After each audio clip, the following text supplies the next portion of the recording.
Guys, like, comment, subscribe, share the video, especially if you love college football as much as I do.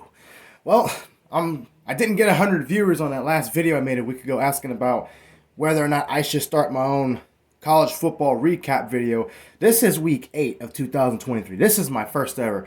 This is my channel. I do what I want to do. Let's start with the obvious. I'm going to start with games that I'm not surprised with, what I thought about them, and then I'm going to talk about games that shocked me a little bit. Okay? I wasn't surprised by Ohio State whooping Penn State like they did. Shout out to Ohio State. And as a Michigan fan, even though I'm wearing Notre Dame right now, you guys, in my opinion, I acknowledge you as a tough team, a legitimate top 3 team, a team that can definitely win the national championship, and a team that could definitely whoop us this year. Hats off to you. Much respect to Ohio State. Penn State, get out of here. You costed me $10 yesterday. Washington beating Arizona State 15-7. Not a shocker. Look, when you have teams that are 1-5, they're always very dangerous, right? So they can almost beat anybody that's superior to them if that superior team shows up and doesn't have their best game. Clearly Washington didn't, but one surprised. Miami put a beating on Clemson at home. They beat them 28-20.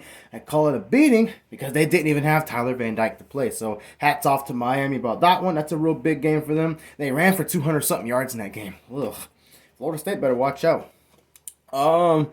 Michigan whooping up on their little brother, Michigan State 49-0. Paul Bunyan stays with them. Not surprised there. Oklahoma and UCF, I was not shocked about that game. You know, I made that prediction and I uploaded it. My Wi-Fi's slow. Technically, I started uploading it around 11:30, but I didn't make it till around right in the middle of the first quarter, maybe early second quarter. I said Oklahoma would struggle with them, and they did. I thought it'd be a touchdown difference. Turned out it was only a 2-point difference. UCF gave them all they can handle and more. So hats off to them. What else? Utah beating USC. I wasn't too shocked. I mean, I did pick USC to win. But obviously, I mean, Utah's been spanking them 3 times in a row with Caleb Williams. So at the end of the day, I wasn't too surprised. LSU beat something called Army. Okay. Ole Miss beat Auburn. That didn't surprise me. I mean, I did pick Auburn to win that game because it was at home.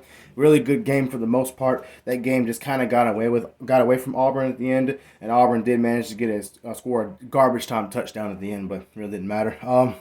Mississippi State beating Arkansas 7-3. I'm not surprised. Arkansas is having a rough year. Obviously, they're probably gonna miss a bowl game. Probably. I'm not saying they will. They've had a lot of things not go their way. Mississippi State, they did win, and neither team is very good this year, unfortunately. And I like Arkansas, so I hate saying that. But I'm not shocked at all there. Alabama beat Tennessee 34-20.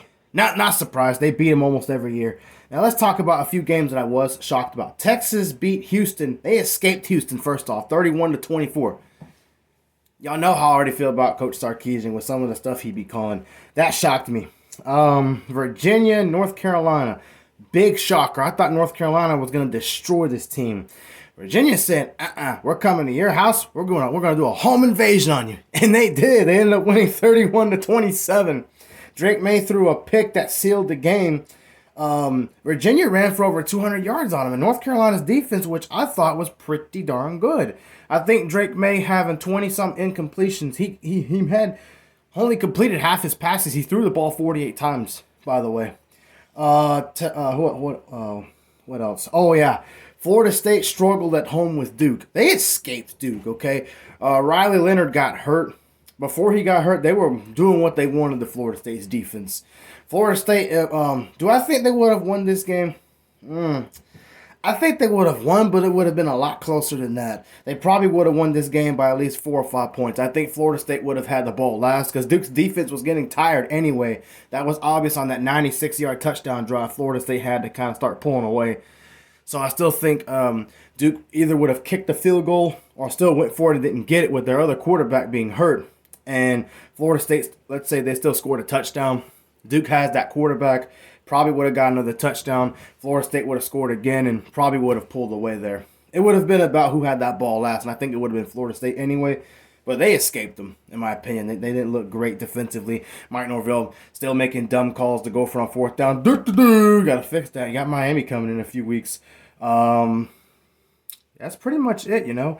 It was a pretty good week of football. I can't wait for next week. My Irish come back in action. I thought they were playing Clemson for some reason, but they host Pitt and then they go to Death Valley after that. But yeah, that's pretty much it.